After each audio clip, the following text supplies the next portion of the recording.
Emmanuel Macron dans son cœur et il ne perd pas une occasion pour le faire savoir. Dans un dernier message mis en ligne sur sa page Facebook, le ministre italien de l'Intérieur appelle les Français à se débarrasser de leur président à l'occasion des élections européennes. Je suis proche, avec tout mon cœur et tout mon travail, du peuple français, de millions d'hommes et de femmes qui vivent en France avec un très mauvais gouvernement.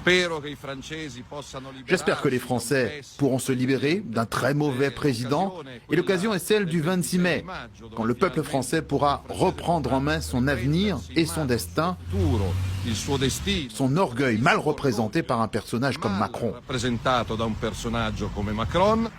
Cette énième attaque intervient alors que le couple franco-allemand signait hier un nouveau traité d'amitié à Aix-la-Chapelle, un axe franco-allemand que Matteo Salvini aimerait bien faire exploser.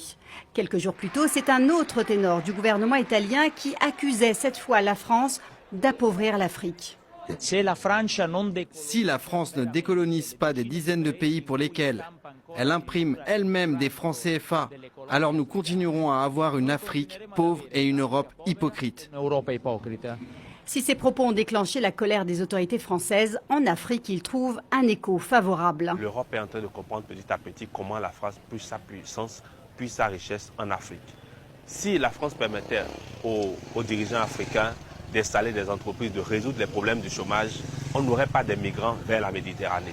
C'est parce qu'on n'a pas créé d'emplois en Afrique, on n'a pas d'industrie, on ne transforme pas les matières premières en Afrique qu'il y a des migrants qui vont à la recherche du pain quotidien dans la Méditerranée et qui rejoignent la France. Depuis son arrivée au pouvoir en Italie, le mouvement 5 étoiles accuse régulièrement la France de cynisme en matière d'immigration.